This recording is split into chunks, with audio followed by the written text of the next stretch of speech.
It's fourth quarter, 2021, and I'm leaning in. I'm giving it everything that I've got, and I know that I'm not alone.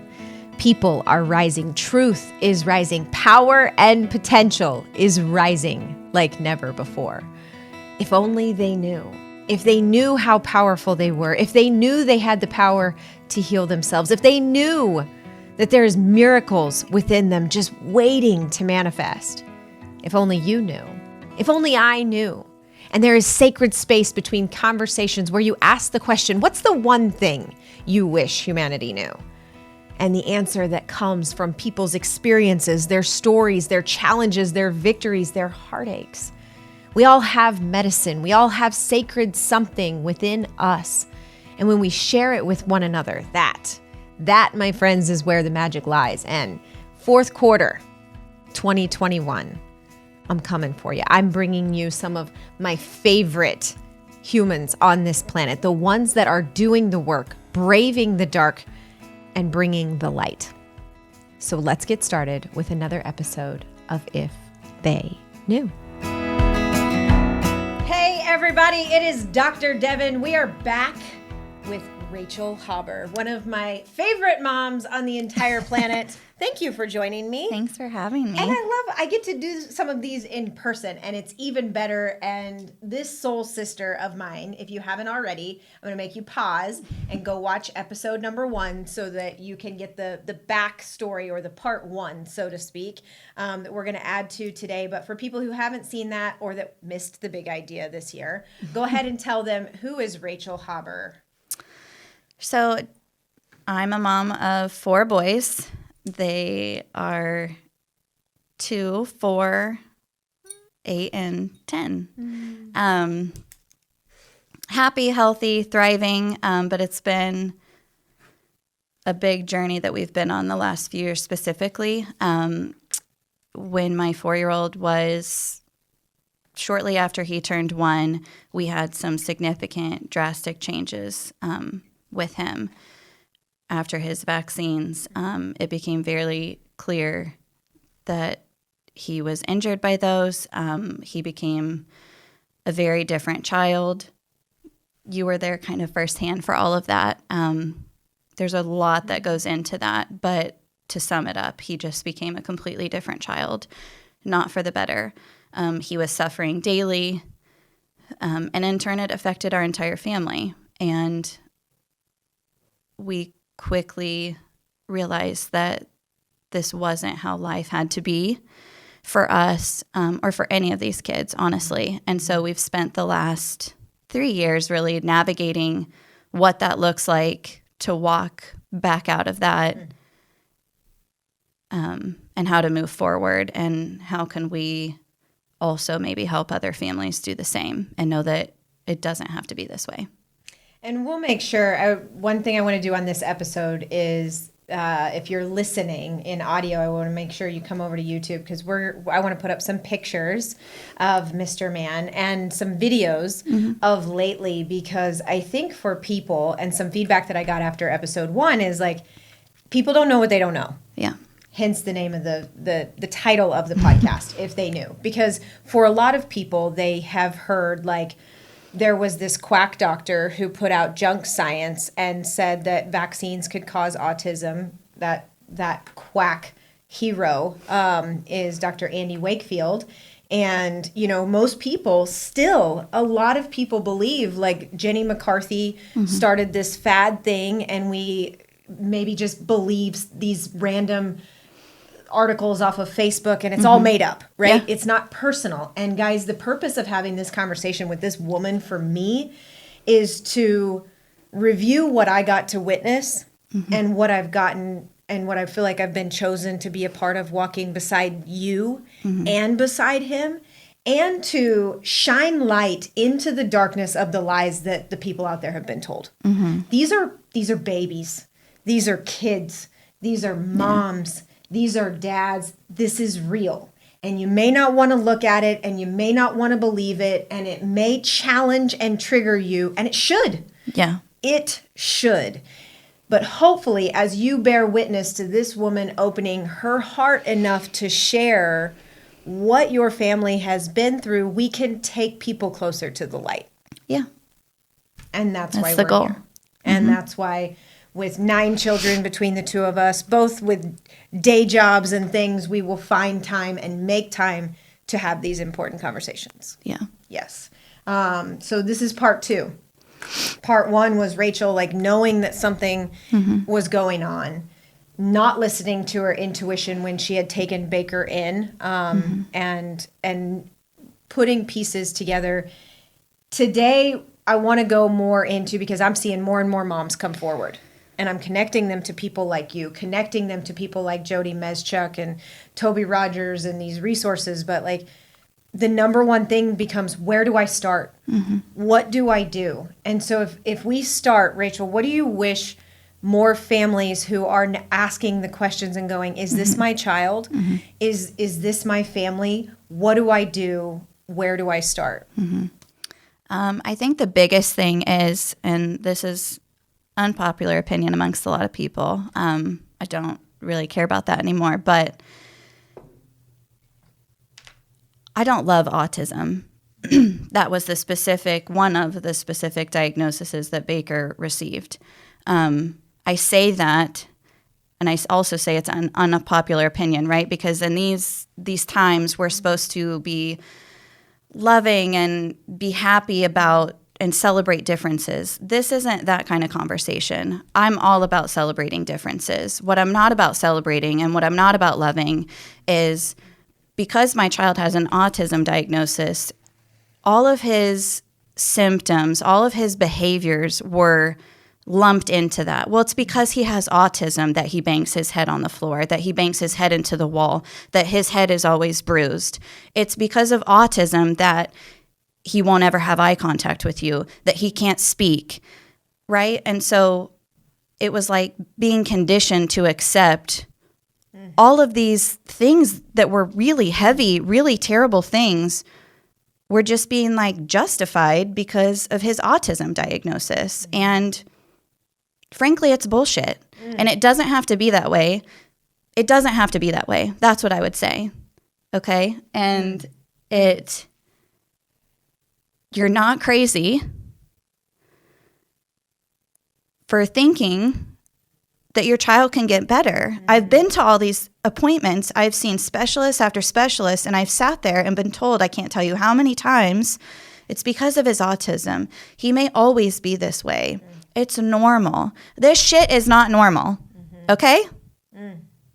Nothing about it is normal. And you can heal your child. You can reverse this. And it might take years. It might take months. It might take years. Every child is different. But why do we accept that, it's like there's all these fuck cancer movements and there's help for all of these other things. But it's like with autism specifically, we're just supposed to kind of accept it and move forward. And it just is what it is. And I'm not going to do that. My goal is not for my child to live with me until he's 18 and then be institutionalized or have to have help. And I don't say that in an unloving way. Just because there's opportunity for him specifically and for so many of these other kids that I see to have real, happy, independent lives and be their own people.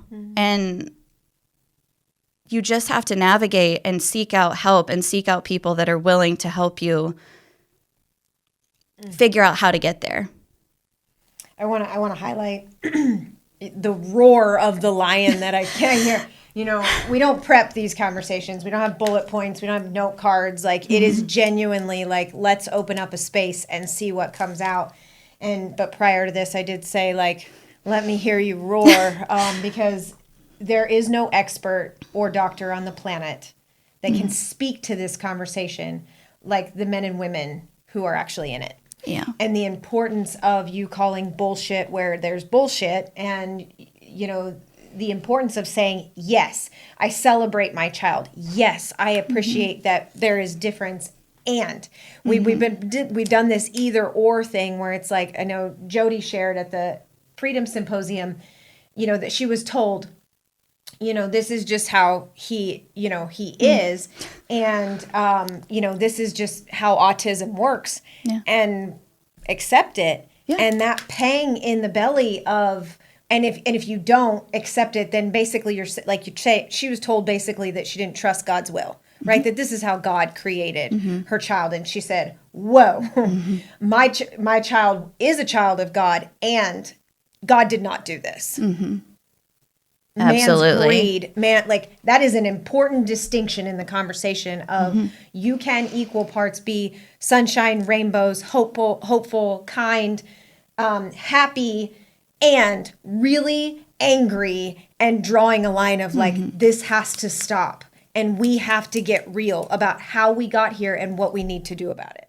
Yeah, and that if we don't stop and more people don't start waking up, you're going to have 1 and 2 kids or near that with autism who cannot care for themselves, who cannot function. And that is that what we want as a society, as a community? And is that what they deserve? When from birth, literally from the second, 9 months perfectly grown in the womb, cell by cell, fingernails, eyelashes, heartbeat, lungs, perfectly grown inside of a woman's womb. You don't have to tell your body how to do it. I don't have to tell my body how to do it. Then we birth them, and literally from the second they get here, they're not good enough. And they need forced, whether you choose to do things or not is beside the point. But we have the sickest generation of children in our history. We have neurodevelopmental issues that are on a rise, and a freight train momentum that if we, like you said, if we don't do something, where do we go from here? And for the kids, for the moms, it's time to lean in and put down our normal lives and have these conversations and show up for one another. Right. So if we talk directly about Baker and we talk about the kids, right? What are a couple of things that you wish, if they knew what we knew, right? What are a couple of resources, people or books or treatments that you wish more people knew about or would consider? I think the first one is, one of the biggest ones would be nutrition, right? So many people, myself included, now is the time of the day and age of convenience and all the things, right? And now there's health food aisles at the store. And it's if you really sit back and think about that, why is there just 2 designated aisles at the grocery store for health food? What is the rest of it, right?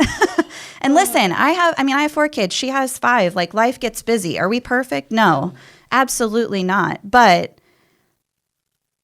you have to really look at what is in all of these baby food pouches, and there's gluten in everything. And what does that do, right? Research, what is free glutamate, and how does it affect the body? One of the biggest things I think we did for Baker, one of the first things we did was to remove gluten and dairy, traditional dairy, from his diet. And that was big. And it took a little while, right? Because your body kind of detoxes from that, right. Withdraws from that. And so it's not, when I say that, you can't just give up gluten and then 3 days later say, well, I don't really think it did anything. Yeah, right. Listen, and I'm These talking are lifestyle changes. This is turning the whole ship. It's not flipping a switch and then everything just magically falls into place. Nutrition is a commitment. Yeah, it is a commitment, and a commitment also to know why it is you're doing what you're doing. Okay, I wouldn't want anybody to just be well, Rachel or these other parents have seen some success because they removed gluten and dairy, but why is that? You need to look into what's actually in all of the food that we're eating and the water that we're drinking. Water's another big one. And also in that, I'm going to segue a little bit. Be prepared to kind of consistently be a little bit mind blown. This is a lot of unlearning, or at least it has been for me. I'm 36 years old and have always been relatively healthy, thank God, and eaten well and exercised and all the things. But I'm telling you what, The world is not what I once knew it, okay?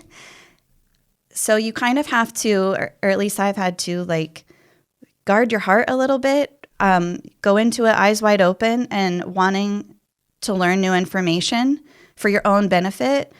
But yeah, in that, like, it's also hard to kind of consistently find out this new information. You're like, what? I've been doing this my whole life. I've eaten this, drank this my whole life. And this is how it's harming me. It's hard to hear some of that. Yeah, and it has rapidly changed, you know, and big food and big pharma, I mean, it's a real thing. Yeah. And so as you uncover some of these dark layers, it's like, this can't be real, you know? And it is. And it does matter hugely to these children's recovery, right? The process is like, for me, from a chiropractic standpoint, I see a system and it's in max stress. It is so overstressed. It's constantly trying to adapt. It's trying to optimize, but it's overloaded. So how do we take stress out? Well, that means you got to clear the shit from the system, chemically, emotionally, physically. Like, how do you restore ease to this scrambled system? And what additives are in foods? And I mean, you mentioned gluten, dairy, glyphosate, soy. I mean, and you also said right before we started this, it can feel like you're drowning. Oh, I was just telling her this before we started that. And also, she's been with us from day one. I mean, literally adjusted Baker when he was 4 days old. So she's literally seen this all take place. But yeah, for that first year after his diagnosis and not just the diagnosis, right? When it became very evident how much he was suffering daily and how he had lost skills that he'd had and all of those things. I mean, that's really the only way I can describe it. It literally felt like we were drowning. Because there's so much, and that's another, talking about gluten and dairy, I would say even before that, personally for me, and I think for a lot of moms and dads, one of the hardest gifts that I'm still working on giving myself is forgiveness and letting go of the shame and the guilt for this having happened to him, because I did play a part in it, knowingly and unknowingly in ways. And so, but when I finally realized that me carrying that burden was also a burden on Baker and his healing, that's kind of when the light bulb came on. And I thought, you're not alone in your suffering here. I'm suffering, but I'm in essence also putting that on him, sort of. And my other kids, to be totally honest too, right? Because it was like I was in this haze of guilt and shame and fear for what his future, what our future looked like. So many feelings. And also in the midst of that, going a little bit crazy, trying to read all of the things and find out any information I could get to help him, because I wasn't getting it at all of these doctor's appointments that I continued to go to for a while. That's kind of the traditional road. You're trained to go see this specialist, these therapists. And listen, there's a time and a place for that. I'm not knocking all of those things. But I will say you have to find, and it's not easy, I don't say this lightly, you've really got to find your team. You've got to find your people. That took us a bit. Devin is one of those people for us. And when I say that, I specifically remember a therapist that Baker still has. We'd spent about 6 months going to a couple of different places for different therapies for him, like speech, ABA, things like that. And it was like, I'll never forget going here, there, and everywhere. We were like driving ourselves crazy, living in the car, bless his heart. But we would go to these appointments and we were like just another copay. They never remembered our name when we walked in the door. And when you're going through something like this for your young child, and you're already so kind of devastated about all of this and just seeking out this help, to just be just another number, just another copay is really difficult. And so going back to, I finally reached out to a friend of mine. She said, listen, my aunt is a speech therapist. She's done this for 20 some years. She really has a heart for children. Here's her information. And finally I reached this point where I was like so frustrated with all these other places we were going to. So I reached out to her and I said, hey, do you mind, can we talk? And the first time she called me, she took an hour out of her day. I'll never forget it. And in this conversation, she ended up in tears. I was in tears. She said, tell me everything. Tell me everything. Go back to the beginning. I want to know it all. And at the end of that conversation, she said, here's what you're going to do. You're going to bring him to see me next week. And she said, and I want to meet this boy, and we're going to go through everything again, and you are not alone. And he can have a voice, because at the time he was nonverbal, and she said he can have a voice and we can help get him there, and you are not alone. And she said, and I'll be your partner in this. And like, for me, I'll just never forget like that gift that she gave me in saying that, because it was like, there are people that do really care. Devin is one of them. This specific therapist is one of them. We've also found it in a functional medicine doctor that we work with. And you do have to dig. It kind of sucks, the process of it, but you kind of just have to go in and really do your research to find some of these people. But I'm telling you, once you do and you have them on your team, and you'll be able to tell because of how they interact and how they love your child. Like, it's a game changer. That is when things really started shifting for not just Baker, but for all of us, because it was like some hope had been restored. And that's when we really started seeing progress, right? His light started coming back on. He was making eye contact again, and he was starting to play appropriately. He started having some words, and it's just continued to get better and better. And I was also telling her this. Sometimes it's like, I by no means know everything. We're still in the thick of all of this with Baker. But if you looked at that child from where he was 1 year ago, much less 2 years ago, oh my gosh. I mean, he's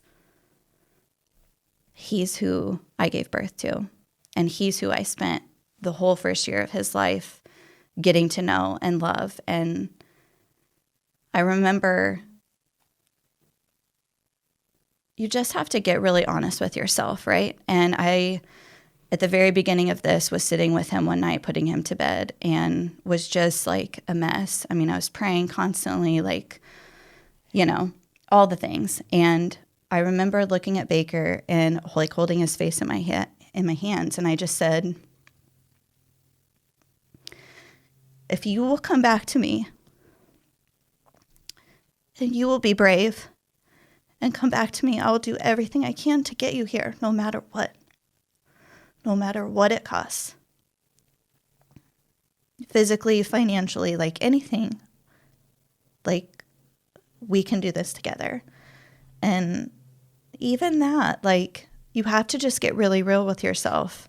And hopefully you have a spouse that helps you. But if not, just know that there's so many people out there.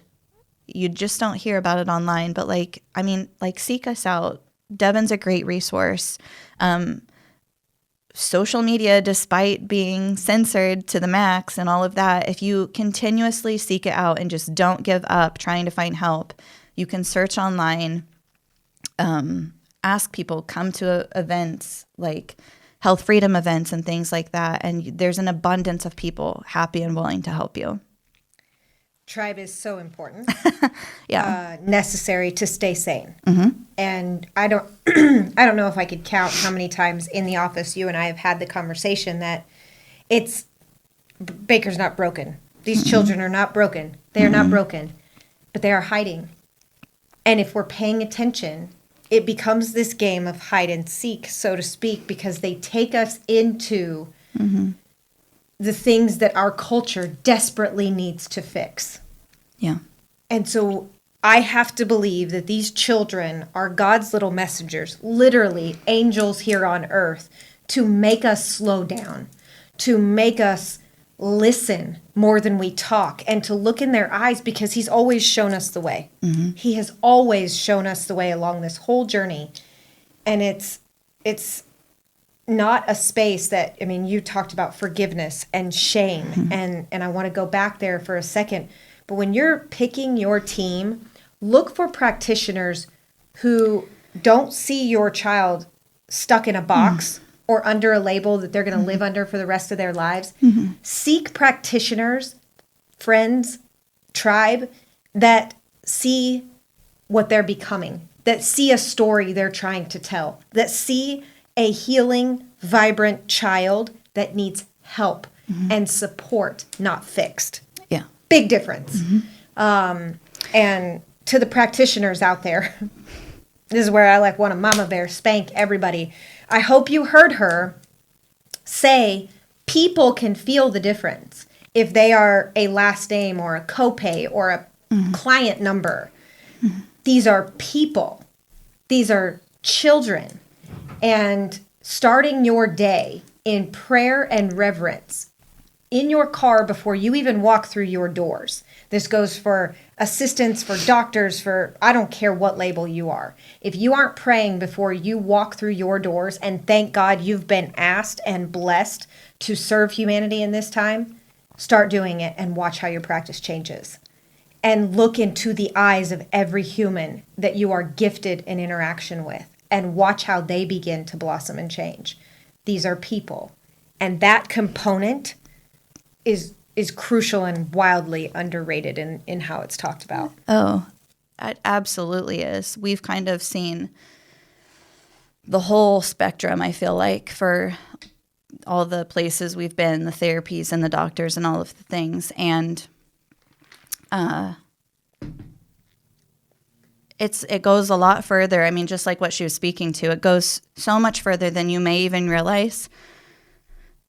To look at these children in the eye and acknowledge their Soul. existence. Yeah. And to look at their parents and give them a little bit of hope, and not false hope, right? But not fluff, not lie. Yeah, but genuine. You're doing an amazing job. Yeah. And I don't know what's ahead, but I'm right here and I'm expecting a miracle on the other side of the mountain. yeah. Yeah. And just that it doesn't have to be this way, and we'll work together to find some healing and to walk ourselves back out of this onto the other side. And yeah, I just can't speak enough to that. Like, it really truly does go so far. And also in that, I would also add, I know so many parents, I'm taking Baker often. We've had quite a schedule over the last couple of years of therapies and all of those things. I've learned a lot, but I've wasted a little bit of time maybe trying to be nice or respectful or patient or whatever it was I thought I was being. But I tried to learn pretty quick when it's just time to be done. Okay.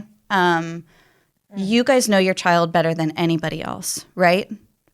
I don't care who all of the experts are. You are the expert on your own child, period. Okay? And help is wonderful and it's great, but just because somebody is an expert in their particular field does not make them an expert on your child and how he or she may learn best or what is the best route for them. And so while you're in the midst of seeking out help, don't be afraid to walk away from places or therapists or doctors that, like she was saying, I don't want to say aren't on your side, but aren't, that they aren't recognizing who your child really is. And yeah, if you're not firing people from your team, you're not moving forward. Yeah. And this white coat authority, I'm a doctor. I've got friends of all who can like we deserve respect when we earn respect. That is not something to be blanketly given. And just because we have certain letters, anybody has certain letters behind their name, is not a reason to feel slave to their system or to feel beneath their word. And that cultural shift is happening, but it needs to happen big time. Yeah. Like doctors, we all need to take a few notches down, and people, y'all need to pick a few notches up. You stepping into the responsibility. I have been beside you through all of this, and no one has handed you anything. So she is a hero of her story, but not because somebody came and grabbed her and said, "Hey, here's the yellow brick road, and you're going to walk down it. And it's going to be really easy, and we're going to tell you where to go and who you need." She has done the late nights. She has gone down the Dr. Google routes. She's, unafraid to try different things, to seek out strangers and to fire practitioners that are no longer serving her. And myself included, it's seasons. There might be people that are with you for seasons and it comes and goes because it's not about any of us. It's about Baker. It's about what Baker needs right then. And parents, grab onto your intuition and that lion within and start macheting your way through the jungle because it's thick. And also, that just made me think of something like, and I know firsthand how challenging it can be, but as best as you can, listen to your child. And that's me saying that from a point where there's been a long part of this journey where Baker didn't have the words to use. And that's not even necessarily what I'm talking about. I'm talking about pay attention when you go to these appointments, at these therapies and at these things, and watch how they're interacting. That has always led me in the right direction. I could always tell by looking at Baker, and you can just see like the ease and his comfortability with certain people and the connection, yes, and the places like that he's made. And those places are where, and that help is where we've received the most and where he's made the most progress with people. Man, kids and their intuition, they know. Whether they can verbalize it is one thing, they're still communicating with you. Yeah. Okay? And you'll have therapists that tell you like, well, that's just behavior. I mean, again, like trying to normalize all of that, okay? Just don't forget that you know your child better than anybody. And there's a difference between their brain being on fire and they're crying out for help and having behavior from that. It's normal. Yes. For the diagnosis. Yes. Yeah. Then It's not, Then them just being. It's a signal. Yeah. It's a red flag. It's a check engine. Like parents and practitioners watching it. Baker shows us where to adjust. Like when he'll come in, he'll point and he'll show me his cues, or he'll lay and wait. And I can name off numerous children that like watch for their cues. And parents, don't underestimate. I am a chiropractor. I'm an acupuncturist. You can stimulate the nervous system. You can activate acupuncture points. You can promote healing in your child by laying hands. And by that, they need you more than they need a lot of us. And being able to place your hands to provide comfort when they're holding their head or they chronically go to one ear or, their stomach. Like, don't underestimate the power of massage and touch that you have in your own hands for these kids. And using that firm pressure and speak into their nervous system, speak into their soul. It's okay. It's okay. It's going to be okay. Like a lot of times that thrashing out is that on fire, like, help me, see me. Yeah. Like, I'm here. And so find ways, even if it's non-verbally or through the power of touch, to let them know, I see you. I hear you. It's going to be okay. Speak that life and move it in your touch. So powerful. And they know, I'm telling you. I mean, I can't tell you, like, I've seen it with Baker over and over, with Devin, with a couple other people in our life that are on our team, and even like certain family members that he just,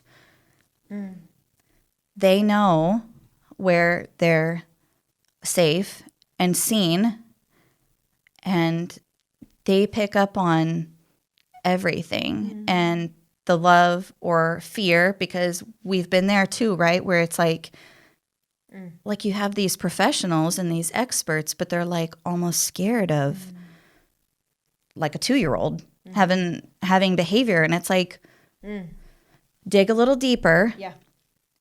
And think about like why that is. Why are they having these outbursts and this supposed behavior and all of these things? Like, don't just blame it on autism or. Yes. Look under it. Yeah. Yeah. There's PTSD there in a lot of these kids, and mothers and fathers. So hold space for the whole family in all interactions. And, you know, I mean, again, I think these episodes that you and I share, or these conversations, could go on. And they will. And they will. Because this is not something either of us will ever put down. I will never stop advocating for mothers. I will never stop advocating for the little Baker miracle babies on this planet. I will never stop advocating for, you know, Kyle's been amazing. To give a shout out, Kyle, if you're listening. Yes. Like, he's come a long way. These families, like, moms end up typically, I know this is not true across the board, so I don't want to, but like they end up in the thick of it typically first. And they find the things that big, ugly, you talked about a lot of unlearning, and the food and the water and the therapists, and they end up at the front line maybe sooner, but man, the power that these dads have when they show up, and what the space that they hold for you of healing, the forgiveness and shame, and together going, all right, we were a part of what got us here, but we're going to navigate this together. Yes. So I'd move you, or I guess put that ball on the tee of, what do you say to moms, to dads, to parents as a message of hope in the navigating all this? I would just say that you already know. You might just need to get quiet and really take a hard, honest look at, you know, yourself and your life, and you're going to have to make a lot of hard choices. Our life today looks quite a bit different than it did 3 and 4 years ago. You know, I was just looking back the other day at like pictures of when I just had my older 2 boys, and it's like I almost don't recognize myself. I've totally changed as a person and as a mom because of this. But what I would say is just, don't give up that it doesn't have to be this way, and do whatever you can. Seek out whatever help you can, and don't relent in that to help your child. I'm telling you, I've seen it firsthand with my own son. Like, they can have so much healing and live a happy, fulfilled, independent life, but they need you and they need help to get there. And even though it doesn't feel like it a lot of the time, if you don't give up on that, you will find people willing to really help you. And also a lot of that you can do in your own house, right? Like, a lot of that, my boys, my older boys, and even my younger one have helped Baker maybe more than anybody else. Don't forget that your child is no different in so many ways than your other kids if you have them. And that it's preparing those other children. If I'm shouting out to Jack as well, right? Like, this isn't something happening to families. Yeah. The families I see really come alive are the ones that can navigate, because I can't fathom the spaces of anger and like, why us, why him, why me, that you have to go, like, you're human. Yeah. You should feel and lean into that, and it's okay to be angry. And every one of these families, these kids that just move mountains, get over that point and say, instead of why me, And I think watching Jack, who knows what that child will bring into this world because he's Baker's brother, because he's watched you find your voice, because this is for them too. This is part of their purpose in life. They were born for this time, right? God chose them for this road as well. And so having those conversations with the kids, the other children that are in the midst of this, and ask them what they see and ask them what they feel, and know that they must have something carved into them that we can't even fathom right now. Yeah. And not just that. I mean, grandparents and family and friends. I mean, I'm telling you, people so underestimate the power that they have in support and encouragement. And that's been a whole other side of all of this for us.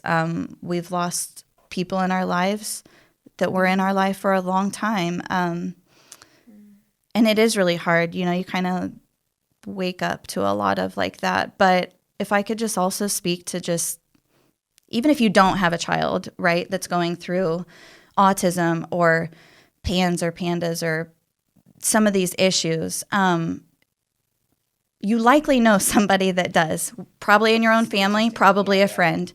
And don't underestimate the power, like I said, that you have in supporting and encouraging them and acknowledging, things for what it really is and how the road that they're navigating. And it just makes such a difference. And also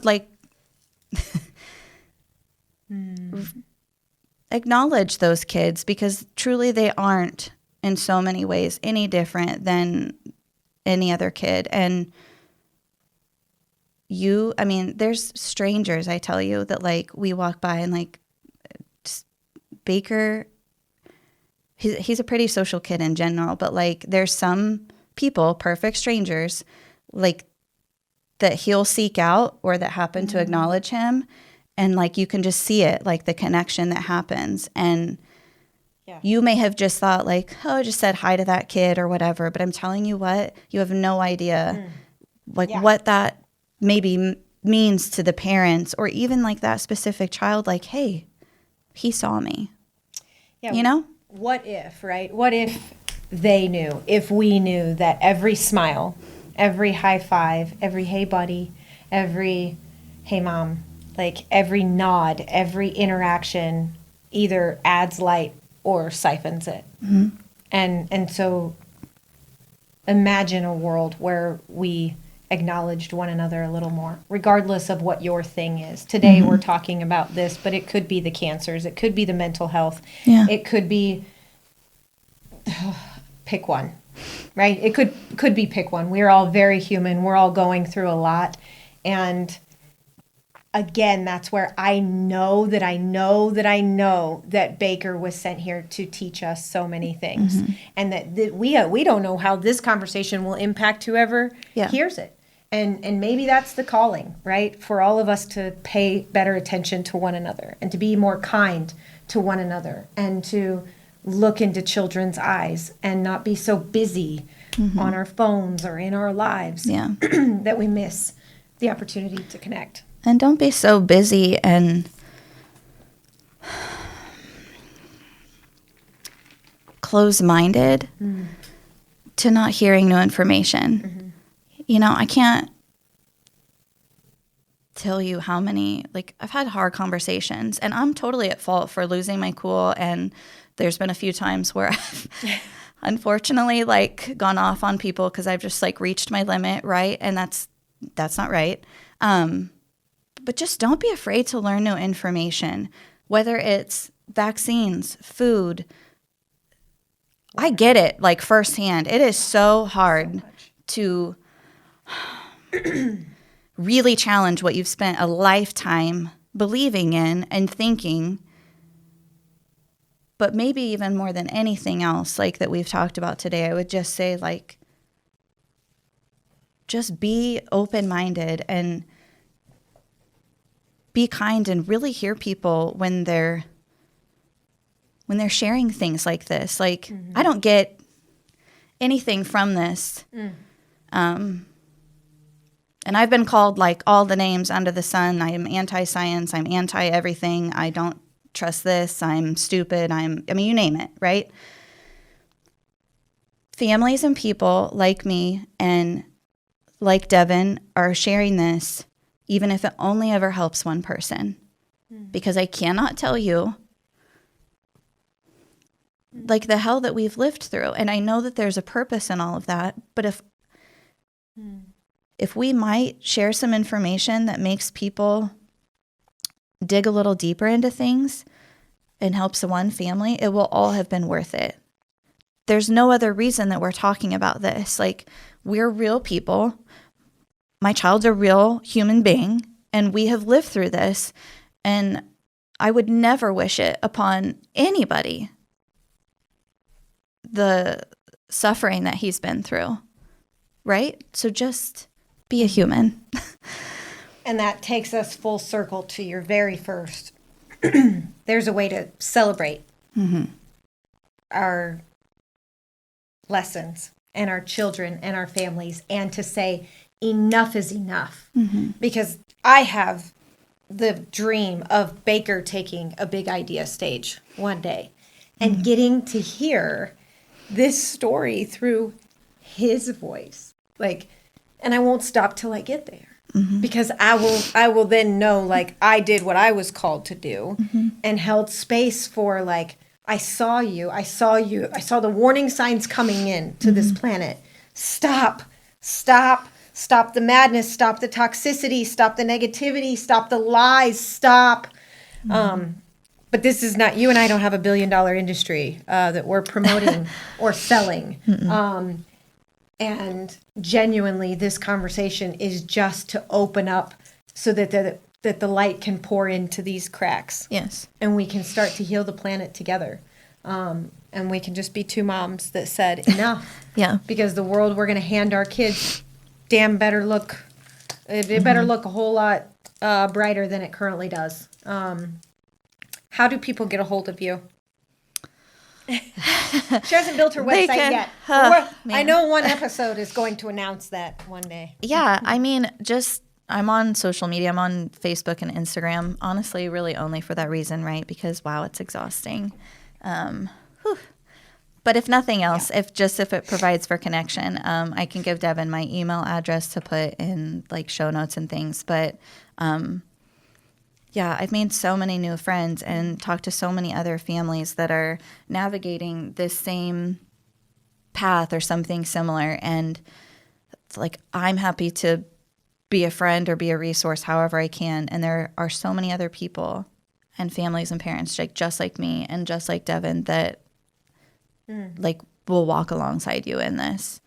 So yeah, and if you have any ideas, right? Like, if you have any requests, you write them in the comments. Send us each messages of, like, can you bring on this? You mentioned functional medicine and a speech therapist and nutrition. And I'm taking notes of, I want to pull all those people on here. We want to talk about tongue ties. And right? Like, I mean, there are so many layers to the rabbit hole that never ends. And the work won't be done. It's just our job to sing it forward. But if whoever's listening, the whole purpose of us doing this is for you guys out there. So if there's something in specific that you want to know, chances are somebody else does too. So write it in the comments, have the conversations with us, and know that, like, the Mama Bear masterminds and the big ideas and ways to get this more out there and to support you even bigger are in the works. Because we can't stop, we won't stop, and censorship can do what it wants to do, but a Mama Bear on a mission. Yeah, I mean, you're just not going to quiet this. It's just like what you touched on earlier. I'll never unknow this. Ever. And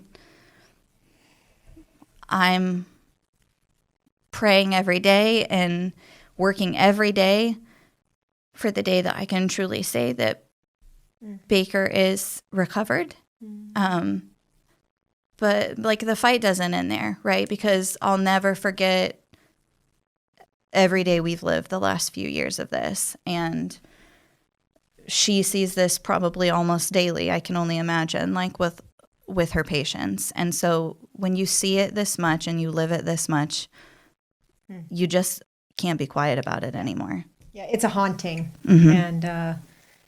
and it's a divine haunting where, you know, those little voices, the video that you sent me, which we're going to play at the end of this, of Baker doing the Pledge of Allegiance, the hope in his voice, the tide that I've already witnessed turn is my alarm clock in the morning.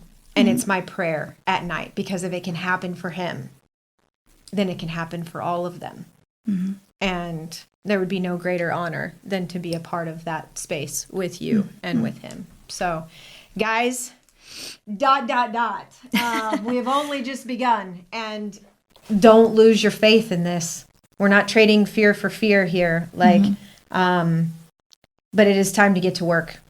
And we are much stronger when we unite to have the tough conversations and to get curious. Like she said, what if you could just close your eyes for a minute and let go of what you're attached to and open your eyes as a child would and begin to learn the world all over again? What if you let go of what you were taught and you let life teach you again? What if? I'll meet you there. We love you. We're going to play some Baker videos now. I pledge allegiance to the flag, United States, America, to the republic which stands one nation, under God, peace, equality, and justice all. That's a wrap. You have successfully navigated another conversation of If They Knew. And if you didn't know before, you know now. I hope that there's something that got shared in this latest conversation that helped wake up and shake up something inside of you, something that takes you closer to healing, something that helps you grow, something that pushes you, supports you, encourages you along your own healing and happiness journey.